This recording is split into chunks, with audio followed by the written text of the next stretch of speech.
What does your favorite Arcane ship say about you, according to a psychology graduate student? Part 3. Let's just go ahead and get this out of the way, shall we? Welcome, Alphabet Mafia. How are you? And if you are not in the Alphabet Mafia, you are an ally, and we are so happy that you're here. There is no one who likes this ship that isn't part of the LGBTQIA+ community or a strong ally, and we are so glad to be in either. Especially in current political climates, it is very difficult to find a space where everyone can kind of agree.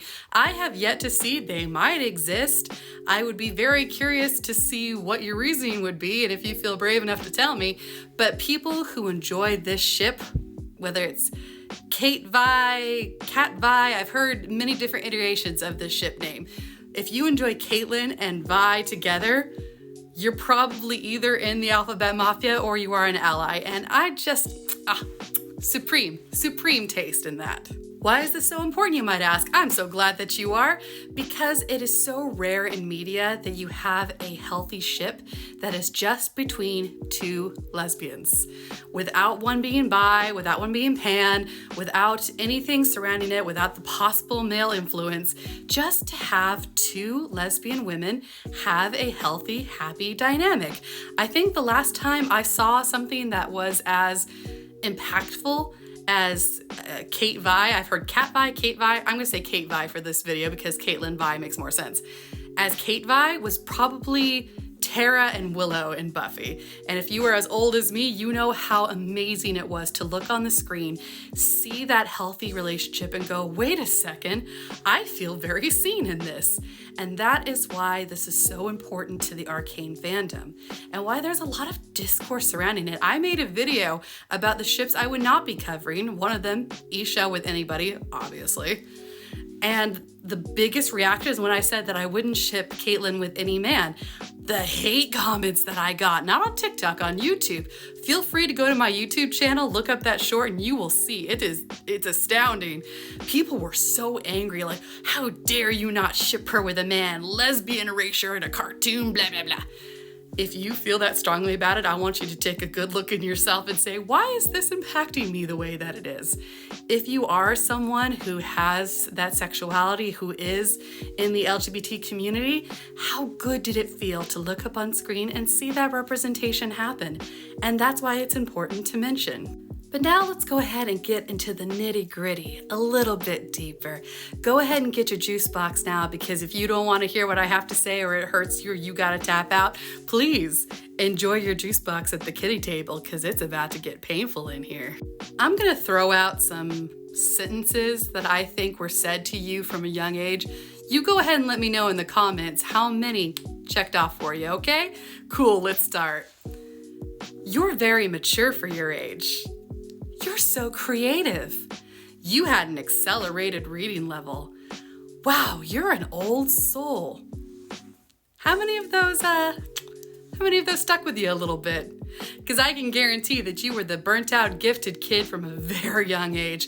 And if you weren't, then you were probably someone with autism, ADHD, maybe a blend of the two, but you were not a normal student, whether that was being accelerated or not being able to sit still and pay attention. There are no normal students in this ship fandom. You are on opposite ends of the extremes, because it would be unthinkable for you to just sit and pay attention to what is being told to you, especially if that thing is boring. Absolutely not. You're over it, you're done. There's no way you're going to pay attention. You also were most likely the kid who would doodle in class quite a bit, or read a book, or have to do something to keep yourself busy, because the act of just sitting still and paying attention to one thing, kind of like what you're doing right now, you're either stimming, I'm on in the background as you're cleaning, or I'm sorry, you're not cleaning. You are making the attempt to build up the energy to do so. Very rarely can I say that you're actually paying attention 100% to me, and that does not hurt my feelings, because I am also a person who has to be stimming in some way, or I can't pay attention. How many of those hit you right here? I'm just curious. Going a little bit deeper now, what was the age when you realized that parents were lying to you, that adults may not have your best interest at heart, and that people make mistakes? And how devastating was that for you to realize that the people who are in authority over you may not have the best way to do things, are fallible, make mistakes? And what did it feel like when you realized that you were only going to be able to rely on yourself because you're the only person who won't let you down? Which is incredible, because out of everyone in the world, you are the most disappointed with yourself than anybody else. I just find it fascinating that you can simultaneously be the most reliable person in your life because you're incapable of trusting other people, and yet you also let yourself down all the time because you have journals where you're like, okay, this is the list. I'm gonna do it. I'm gonna maintain my health goals. I'm gonna maintain my organizational goals. I'm going to be a different person now. And you will stick to it for a few days and then the whole thing falls apart, if you even get to the planning phase. Because there's a lot of times where people won't even get to the writing down. You're just laying in bed thinking, if I buy this thing, this organizational tool, this will change everything. I know that I've said that about 50,000 things in the past, and I have some credit card debt that I'm working with, but this will be the thing that changes everything for me. Sweetheart, you're probably unmedicated and you need to get on medication for whatever neurospicy you're working with. But ultimately, if you don't do the thing that you set the goal out to do, that does not make you a failure. And I know that it was probably your mom, could have been dad, but I feel like it was mom, who told you that you could do so much more than you're doing and never seemed to actually be satisfied with what you had to bring to her. Somewhere in your life, an adult figure, someone in a position of authority, let you down so despicably that you have never recovered from that. It fundamentally changed who you were, and you live in this constant state of trying to do things, trying to be better, and also feeling like you don't deserve to be, and that is just untrue. You deserve happiness, and just because you don't fulfill that goal that particular moment doesn't mean that it wasn't worth it. Doesn't mean that you failed. Doesn't mean that you are a disappointment. You are not a disappointment. You have never been a disappointment. You are enough. And I'm gonna say something to you. I want you to take a minute to prepare. I want you to take a nice deep breath. Do it with me. You are good. And more importantly, you're good enough. You are good enough for me. You're good enough for the people around you.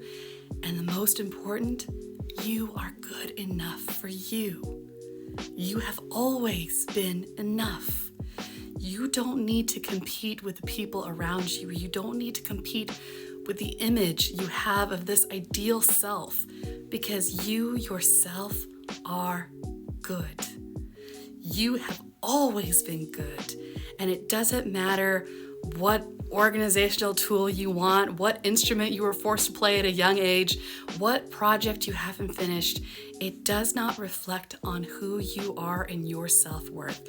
Your grades are just letters. Are they important? Yes. They're important to know where you are and what you need to do, but a test does not apply to your worth as a human being. A grade does not apply to your worth as a human being. You will always be worthy, regardless of what label is placed upon you. Thank you so much for staying with me. I'm so glad that you're here, and I'll see you in the next part. Stay classy, my darlings.